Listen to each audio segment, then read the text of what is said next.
श्रीराम समर्थ. गोपाल कृष्ण भगवान की जय. ओवी क्रमांक 226.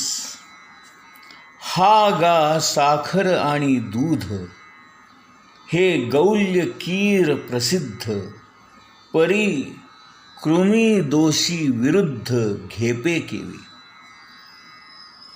ज्ञानेश्वर महाराज म्हणतायत, दूध आणि साखर हे गोड म्हणून प्रसिद्ध आहेत, पण ज्याच्या पोटामध्ये कृमी झालेले आहेत त्याला दूध आणि साखर प्यायला देणं हे विष दिल्यासारखंच आहे.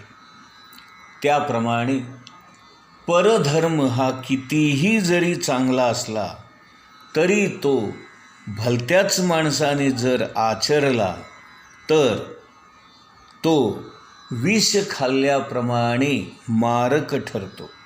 तो आपल्याला योग्य नसतो आणि परधर्माचं आचरण करणं हे चुकीचंच आहे.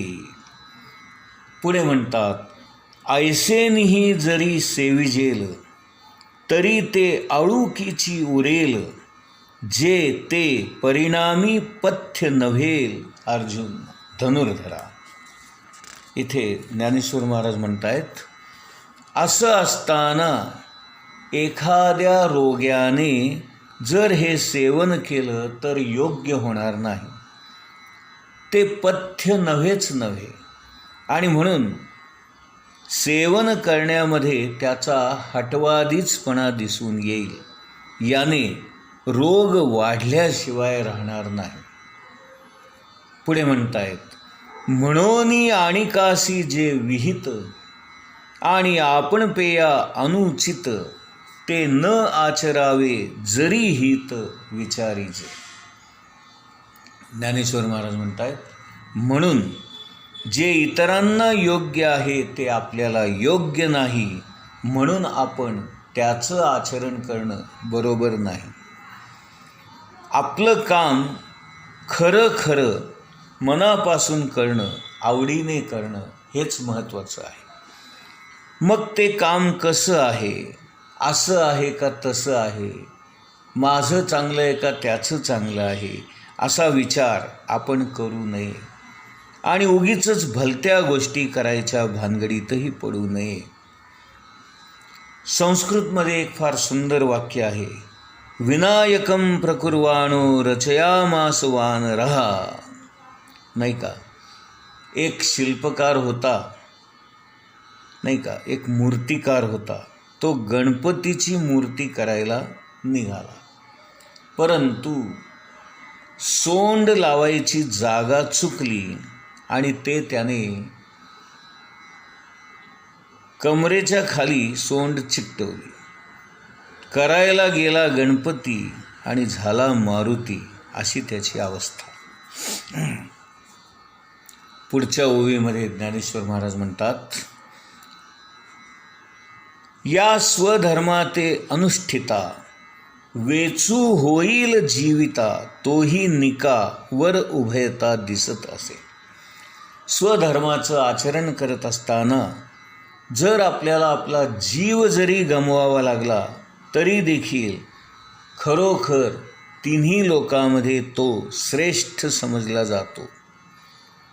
अर्जुनाला मुख्यतः भगवंत हेच सांगू इच्छितात की बाबा रे, तू क्षत्रिय आहेस आणि युद्ध करणं हेच तुझं नियोजित कर्म आहे. असं असताना तू जर भिक्षा मागून जगू लागलास तर कसं होईल. काही गोष्टी या एकेकाच्या स्वभावातच असतात. त्या गोष्टी सोडून इतर गोष्टी करणं याला काही अर्थ नाही. आणि म्हणून इथे भगवान श्रीकृष्ण सांगतायत की स्वधर्मामध्ये जरी दोष असले तरी स्वधर्माचंच पालन करणं योग्य आहे. आता संतांनी यासाठी एक खुबी सांगून ठेवलेली आहे. ते म्हणतात, मी कशाकरता जन्माला आलो आणि माझं नियत कर्म काय हे मला माहीत नाही. बरं, माझ्यामध्ये असा काही गुण नाही, अशी काही कला नाही, मला कशाची आवड नाही, तर मी नेमकं काय करावं बरं, नाही का? तर याच्यासाठी एक गोष्ट इथं सांगितलेली आहे. एक खलिफा होता, राजा होता. त्याला एक गुलाम हवा होता. त्यांनी एका गुलामाला विकत आणलं. राजाने त्याला विचारलं, काय रे बाबा, तुझं नाव काय? त्यावर तो गुलाम म्हणाला, आपण ज्या नावाने हाक माराल ते माझं नाव. तू पगार काय घेणार? तो म्हणाला, आपण द्याल तो पगार मी घेणार. पुढे राजाने विचारले, तू कोणतं काम करणार? त्यावर तो म्हणाला, आपण सांगाल ते काम मी करणार. खलिफा म्हणजेच तो राजा सिंहासनावरून खाली उतरला आणि त्या गुलामाला म्हणाला, बाबा रे, गुलाम म्हणून तुला मी विकत आणलं खरं, परंतु तूच खरा ज्ञानी आहेस आणि तूच माझा गुरु आहेस.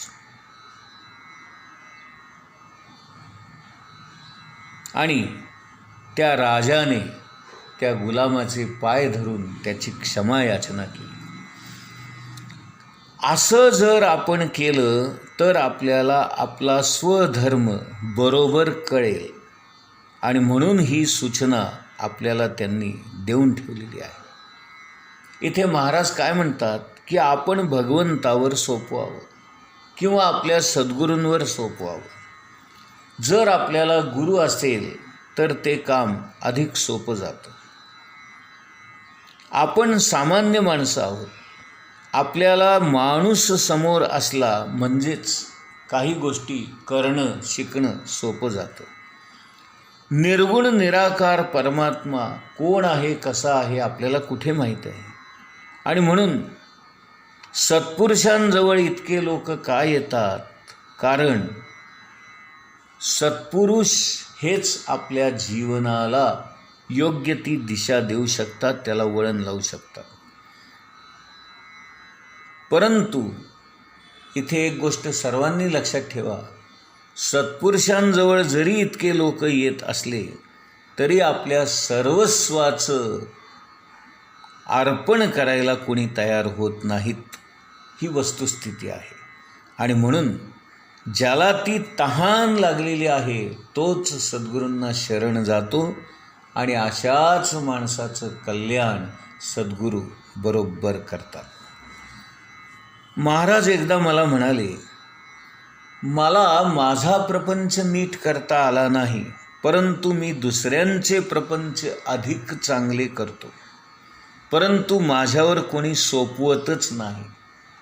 आणि म्हणून महाराजांची हीच तर शोकांतिका आहे किंवा दुःख आहे.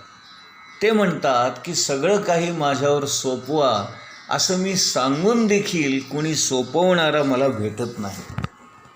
हा घ्या महाराज, माझा प्रपंच मी तुम्हाला दिला, असं म्हणून कुणीही मला काहीही सोपवत नाही. अहो, एकदा देऊन तरी बघा, काय होईल? आपला हा प्रपंच वाया जाईल म्हणा किंवा आपला हा जन्म वाया जाईल म्हणा, परंतु महाराजांना देण्यामध्ये जी काही खुबी आहे ती घ्यायला काय हरकत आहे? जो परमात्म स्वरूप झाला त्याच्या मागे पुढे परमात्माच असतो, त्याला तुम्ही आम्ही काय देणार? ज्याच्या मागे रिद्धी आहेत त्यांना काय कमी पडणार आहे? आणि म्हणून सर्वांनी हे लक्षात ठेवलं पाहिजे, पैसा पाहिजे तर पैसा असा काही चालत येईल. अनेक माणसं आपल्या मदतीला येतील आणि आपल्याला काहीच कमी पडणार नाही. समृद्धी म्हणजे काय, नाही का? हा स्वधर्म हाच सगळ्यात उत्तम आहे. एकदा आपण ते महाराजांना देऊन बघावं, आपण खात्री करून पहावी. हे सगळं महाराज तुमचंच आहे, तुम्ही आता बघा याचं काय करायचं ते, असं आपण महाराजांवर सोपवावं आणि निश्चिंत व्हावं. आपण या सगळ्या गोष्टी खऱ्या अर्थाने महाराजांना दिल्या याची खूण काय? तर आपली काळजी नाहीशी होणं आणि मन स्वस्थ होणं. या दोन गोष्टी जेव्हा घडताना दिसतात तेव्हा आपण निश्चितपणे समजावं की आपला स्वधर्म आपण बरोबर साधला आहे. प्रत्येक गोष्टीमध्ये आपल्याला हे दिसलं पाहिजे. हे सगळं भगवंताच्या इच्छेने चाललं आहे, तेव्हा आतून आपल्याला खऱ्या अर्थाने तसं वाटलं पाहिजे. जर हे सारं काही भगवंताच्याच इच्छेने घडत असेल तर मग मी माझी इच्छा तरी का बरे ठेवावी. आणि म्हणून तुकाराम महाराज म्हणतात, जे जे काही करिसी ते माझे स्वहित, हे तो सप्रचित कळो आले. महाराजांचं एक वाक्य असं आहे. महाराज म्हणतात, जो मला हे सगळं देतो, अर्पण करतो, त्याला मी कडेवर घेऊन जातो. अहो काय सांगू तुम्हाला, आपली इच्छा त्यांना सांगावी, महाराज मला अमुक एक गोष्ट हवी आहे. आपल्या मनातल्या गोष्टी जात नाहीत, कारण आपण वासनाधीन माणसं आहोत. पण आपल्याला नको असेल तर मला एखादी गोष्ट नको, किंवा जे काही तुम्हाला मला द्यावंसं वाटतं तेच तुम्ही मला द्या, तुमच्या इच्छेनेच जे काही घडायचं आहे ते घडू दे, असं आपण म्हणावं. यामुळे काय होईल, एकतर आपल्या मनातली वासनाच नाहीशी होईल, किंवा महाराज आपल्या मनातली वासना तृप्त तरी करून टाकतील. परंतु वासना तृप्त करणं यापेक्षा वासना नाहीशी करणं हेच खरं आपल्या कल्याणाचं आहे. आणि सत्पुरुष किंवा महाराज ते करतातच याची आपली खात्री असली पाहिजे. पुढच्या ओवीमध्ये ज्ञानेश्वर महाराज म्हणतायत, ऐसे समस्त सुर शिरोमणी, बोलिले जेथ शारंग पाणी, तेथ अर्जुन म्हणे विनवणी असे देवा. असं जेव्हा शारंग पाणी असणारा तो भगवान श्रीकृष्ण बोलला, त्यावर अर्जुनाने त्याला पुन्हा एकदा विनवणी केली की देवा, मला काही आपल्याला विचारायचं आहे. आता या देण्याच्या आड जर काही येत असेल तर आपली वासना, आपल्याला पैसा हवा, लौकिक हवा, देहाचं सुख हवं, मनाप्रमाणे सगळ्या गोष्टी घडायला हव्या, यामध्ये विषयांचा आणि इंद्रियांच्या भोगांचा भाग फार मोठा असतो. आणि म्हणून इंद्रियांना आवरणं हे फार आवश्यक काम आहे. आता एक महत्त्वाची गोष्ट मी तुम्हाला सांगतो. एखाद्या डॉक्टरने ऑपरेशन केलं, शरीराची फाडाफाड केली, कापलं, तरी देखील बरं होणं हे डॉक्टराच्या हातात नाही. ती नैसर्गिक प्रक्रिया आपोआप सुरू होते. जिथे जिवंतपणा आहे, जिथे चैतन्य आहे, तिथे या सगळ्या गोष्टींचे चमत्कार आपल्याला दिसून येतात.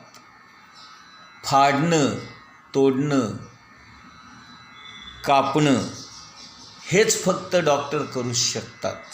परंतु ती जखम भरून येणं किंवा ते कातडं एकमेकांना जोडलं जाणं किंवा तो घाव भरून येणं, या सगळ्या गोष्टी भगवंताच्या कृपेने, त्याच्या इच्छेने घडतात. आणि म्हणून या जगामध्ये अशा कितीतरी घटना घडताना आपल्याला दिसतात की ज्या केवळ आणि केवळ भगवत कृपेनेच घडताना आपल्याला लक्षात येतात. अशी सत्ता ज्याची आहे त्याच्यावर जेव्हा आपण एखादी गोष्ट सोपवतो तेव्हा एकतर आपल्या मनासारखं होईल किंवा मनासारखं होणार नाही. परंतु जे काही होईल ते भगवंताच्या इच्छेने, त्याच्या कृपेने आणि त्याच्याच सामर्थ्याने घडलेलं आहे. आणि म्हणून ते जरी वरवर पाहता आपल्याला मनाविरुद्ध किंवा दुःखाचं वाटत असलं तरी शेवटी ते आपल्या कल्याणाचंच आहे. हा ठाम विश्वास, ही श्रद्धा, ही निष्ठा आपण भगवंतावर ठेवली पाहिजे. सद्गुरूंनी केलेलं आहे ना, महाराजांनी केलेलं आहे ना, मग ते बरोबरच केलं आहे असं आपल्याला वाटलं पाहिजे. जरी समजा वरवर आपल्याला या गोष्टी पटत नसल्या तरी देखील आपल्याला हे समजून घ्यावं लागेल. उशिरा का होईना आपल्याला यामागचं रहस्य लक्षात येईल. त्यावेळेला कदाचित आपल्याला वाटेल की महाराजांनी असं कसं केलं, महाराजांनी मला दुःख का दिलं, महाराजांनी ही नको असलेली घटना का घडवली, असं तेव्हा जरी वाटलं तरी नंतर मात्र आपल्याला या गोष्टी माझ्याच हिताच्या होत्या आणि महाराजांनी जे केलं ते बरोबरच केलं हे आपल्याला लक्षात येईल. यामध्ये जे समाधान आहे ते मी म्हणतो तसं घडण्यामध्ये नाही हे आपल्याला उशिरा का होईना नक्कीच पटेल. वासना काय करतात तर मनामध्ये भ्रम निर्माण करतात. आपल्याला वासनेपलीकडे काही दिसतच नाही. याला उपाय एकच आहे की आपण भगवंताची किंवा सद्गुरूंची प्रार्थना करावी. आपली वासना त्यांना सांगावी आणि म्हणावं, आपल्याला जे काही योग्य वाटेल ते तुम्ही करा. एकतर माझी वासना पूर्ण तरी करा किंवा माझ्या मनातून ती घालवून तरी टाका. आपण महाराजांना हे अर्पण केलं पाहिजे, त्यांना हे सांगितलं पाहिजे आणि आपल्या इंद्रियांवर आवर घातला पाहिजे, इंद्रियांवर ताबा मिळवला पाहिजे. गोपाल कृष्ण भगवान की जय.